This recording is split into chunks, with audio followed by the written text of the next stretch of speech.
A very good afternoon to all of you. So, good afternoon, all. Good afternoon, Jai Hind. I hope each one of you are doing great. Now, today we will be taking our last topic of our class 7th NCERT. Okay. So, this topic is essentially around the struggles in equality. Okay. So, in this session, on one hand, we will basically summarize the struggles of equality that essentially people have been putting into. We will take a very good example of a group that essentially had fought for the right of the people. And in this topic, another summary of how our constitution has helped us to avail equality has also been discussed. Clear? So let us start off with our topic, and in this topic, we will be seeing a lot of things around the struggles of equality in the country. Clear? Now, when we start off with our discussion, okay, we essentially see that this topic, the struggles of equality, is a topic of highest relevance. In our country today, also, we can see that there have been various examples. People have been fighting for their rights, people have been coming up for their protests. Okay, not just for a single reason, maybe for various reasons. So, every social movement, if we see, evolves primarily due to these struggles for equality. Now, all of these things or a social movement, they check the efficacy of constitutional provisions and how well they have been implemented. So, in this session, we will be discussing about how equality works in India, what all are the constitutional provisions, and what essentially are the efforts that have been put up by various people to achieve equality. Now, by and large, when we talk about India, we say India is a democratic country. So, when India is essentially a democratic country, democracy essentially means that this is something that will give equality of representation, equality to come up with the demands, okay, equality to achieve the same status throughout. So, equality has been understood as the underlying principle of the constitutional framework. But still, the journey towards realizing the equality has been relatively difficult for many. Okay. Why for many? Because in a country like India, we have seen discriminations taking place due to different religions, discriminations taking place due to different caste, different discrimination taking places on gender. So there have been persistent struggle against various forms of discrimination and marginalization. So, from the ancient caste system to the gender discrimination in the present society, there has also been economic exploitation, and we have also seen environmental injustices taking place across the country. So, Indian society by and large can be thought of a society that has historically been stratified, wherein vast sections of the population, they have been denied with their rights, their inherent dignity, their inherent rights, and thus the struggle for equality is something that people have fought for. And the struggle for equality is very crucial, very important for understanding the underlying spirit of the Indian Constitution. Okay. And if we understand the struggles for equality, we can see that nothing like the Constitution of India or the independence struggle of the country would motivate anyone better to fight for equality. Finally, we can also notice that the evolution of a social system, a social fabric, and the present challenges in the governance and nation building can also be attributed to the struggles for equality. Now, in order to understand this concept struggle for equality, we must understand the inequality and the discriminations that have been taking place in India. So, inequality and discrimination in India have been multifaceted and they have been intersecting and reinforcing each other. Now, we will see that there are various forms of discriminations which have got very deep historical roots, and thus there have been historical precedences, historical examples that have impacted the social, economic, and the political spheres, political rights of the people. Clear? In this chapter specifically concentrates upon the caste, gender, and economic inequality, which are fundamental to understanding the social justice system in India. Clear? So, firstly, it is the caste based discrimination. Okay, so in this entire unit, we have understood that the caste system, which is a hierarchical social categorization based upon birth, has historically been the most s- common form of discrimination. Okay, there have been Dalits who have been discriminated upon, there have been Adivasis who have been discriminated upon, and Dalits have faced. Dalits as well as Adivasis, the tribals, have faced systematic exclusion. Okay, they have faced the violence and denial of access to resources, education, and the public spaces. Along with this, there have been various examples of gender based discrimination. Okay, now gender based discrimination is something that is we can see that it is invisibly existing. Okay, and this gender based discrimination is also pervasive in the society. Clear? The women in all sections of society, okay, they have been somehow treated to inequalities. Clear? Lastly, we have seen the economic inequalities, which has been dividing people. Okay, and economic disparities are also very stark, very prominent. Clear? We have seen that there have been significant portion of the population in India which is living below the poverty line, while the wealth and the resources have been concentrated in the hands of a few. So this inequality due to income, it affects the access to basic services like the education, healthcare, and also it ultimately or at times pushes individuals into deprivation. Clear? There have been various social movements that have taken place in the country. Okay, we have seen prominent fighters like Jyotiba Phule, we have seen Dr. B.R. Ambedkar, who had been the reformers in the society, who had fought for the depressed classes, rights of the depressed classes. We have seen the women movements taking place in the country. We have seen the tribals uprisings that have been taking place in the country. So ultimately, we need to understand that there have been struggles for equality in the country. Okay, and these struggles, if we talk about these struggles for equality that have taken place in the country, have primarily been around the caste based inequalities. Okay, we have seen them around the gender. Okay, along with gender, we have seen the tribals fighting for their rights. Okay, then we have seen people who are economically deprived, they have been fighting for their rights, and there also have been various other marginalized sections of the society. Marginalized sections, we have seen that people fighting for the environmental justice. As recently we have seen around the felling of trees, people have been fighting against the deforestation, people have been fighting for illegal mining, sand mining.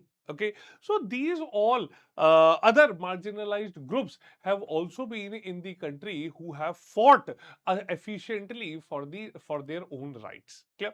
Now, in this topic talks about the struggles for equality. Okay, and in this struggle for equality, the topic basically deals that throughout the world, okay, there have been people living in every community, village, city, town, and we find that there are some people who are known and respected because of their fight for equality. As previously in this chapter, I had given you an example of Jyotiba Phule, I have given you an example of Dr. B.R. Ambedkar.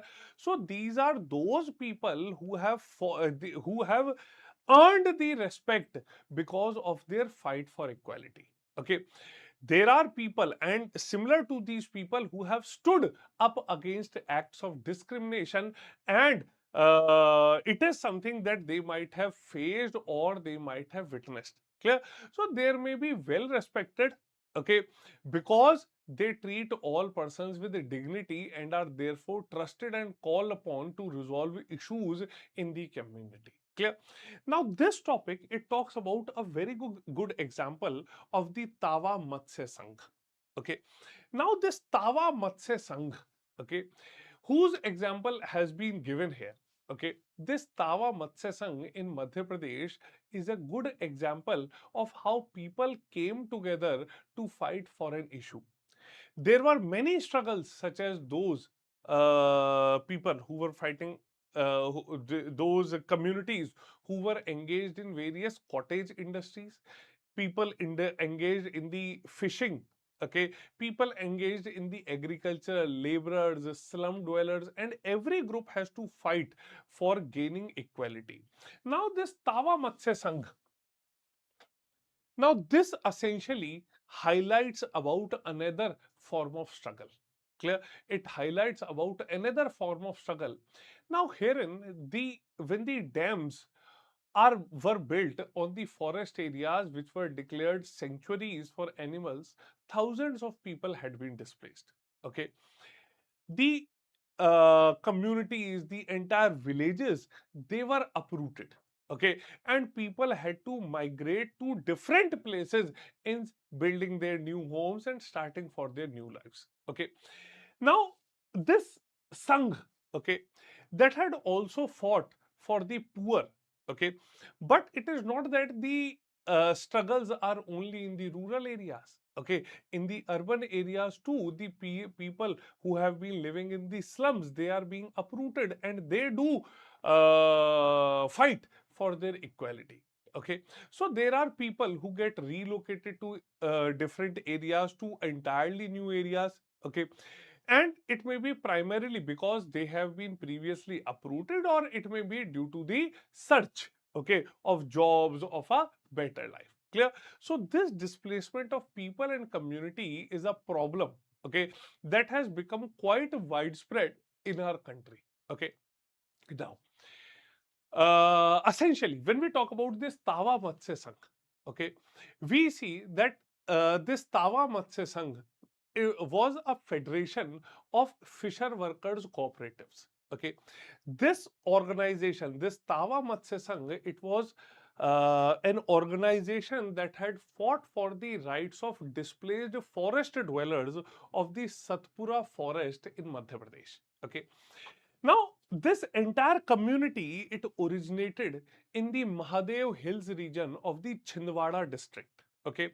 Now, if we talk about the Tawa Reservoir, okay, it flows through the Betul region. Now, Betul is again a tribal region. Okay.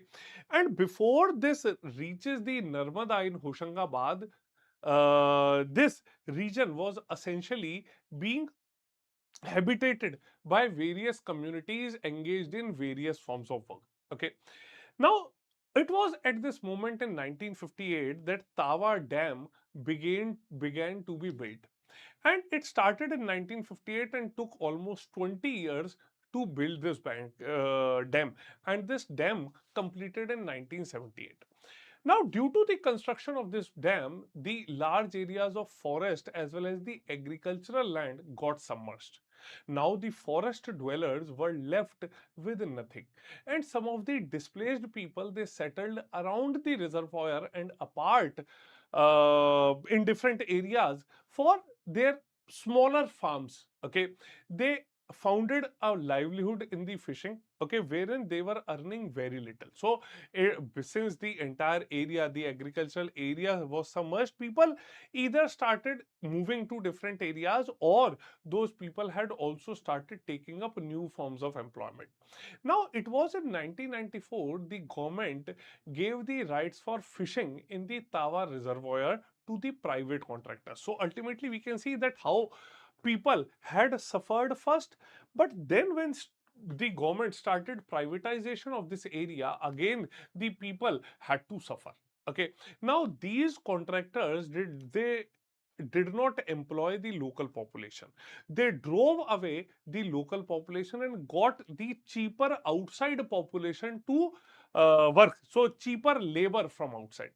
Now these contractors, they then began to threaten the villagers, and but these villagers, instead of getting frightened, they stood united and decided that it was the time to set up an organization and to do something to protect their own rights. Now this was something that led to the formation of Tawa Matsya Sangh. Now, this Tawa Matsya Sangh, it organized rallies, okay, it organized road blockades, and they did everything to demand their right to continue fishing for their livelihood in this region. Now, when the protests were organized, we can see that how these protests were organized in these regions. Okay, when these protests were organized, the government acknowledged the voices of these people. Okay, the government recommended the formation of this committee. Okay, and this committee later on recommended that fishing rights be granted to the villagers for their livelihood. It was then later on in 1996 that the Madhya Pradesh government decided to give these displaced people by the Tawa Dam the fishing rights for the reservoir.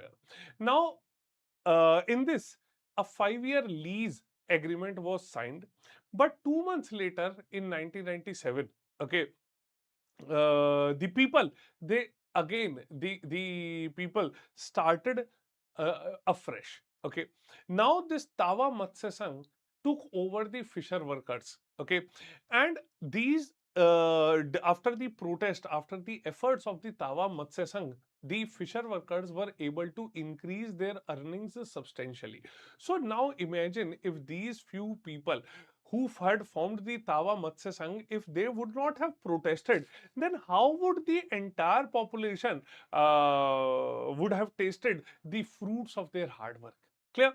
So ultimately, we can see that when the locals, okay, when the tribals of the region, they were given the rights, okay, these people, they started to make more money. Now how did they more money? They started to set up the cooperatives. Now these cooperatives would buy the fishes from them at a fair prices. Okay, and then these cooperatives would arrange to transport and sell these in market where they ended up getting good prices. So this is the time wherein, due to the efforts of Tawa Matsya Sangh, the people started to earn 2, 3, 4 times more than what they had earned earlier. So Tawa Matsya Sangh has also begun giving the fisher workers loan for repair and buying the instruments, the new nets, the infrastructural development for them. So it was through this that by managing to earn a higher wage as well as preserving the fish in the reservoir, the Tawa Matsya Sangh had helped the people get their rights to livelihood, and thus ensuring them that they could also manage things for them. Clear? So we can understand one thing, that even though there have been various people who have fought for the rights of all, okay, but the Indian Constitution has laid down the foundation of all forms of justice to its people. Clear? So people could not have protested, people would not have been able to gain their rights, people would not have had any motivation to work for themselves unless and until they had the Indian Constitution to guide them. Okay, so understand one thing, remember one thing, the foundation of all movements for justice and inspiration Okay, for everything on equality is recognition that all people are equal. Okay, so this is based upon the premise that all uh, people are equal, and we know that Indian constitution recognizes the equality for all purpose. Okay, movements and struggles for equality in India continuously refers to the Indian constitution to make their point about equality and the justice for all. Clear? So this is how the Indian constitution has also been ensuring, okay, that the equality and justice are non-negotiable for its people. Clear? As we have seen in this situation also, the fish workers in the Tawa Matsya Sangh, they had hoped that the provisions of the constitution will become reality for them. Okay, and how they were able to achieve this reality? By participating in a movement, by participating in a protest. Clear? So by constantly referring to the constitution is being used, is being referred to as a living document. Okay, that is, we can rightly say that something that has a real meaning in our lives is the Constitution of India. Something that is always is ready for us to assist. Clear? In our democracy, there are always communities and individuals who have been trying to expand the idea of democracy, and they have been pushing for greater recognition of equality on all existing as well as the new issues. Okay, so we can see that equality in a country like India is central to the concept of democracy. Okay, so in all of these NCERT topics of class 7th, we have understood that the issues, okay, the challenges of how equality has been there, has been addressed in the democracy. Okay, and we have also seen that even if there are activities like privatization taking place, still people have the ways and means to ensure that their rights are not ignored. Clear? We can see that there have been privatization in the health services in the country.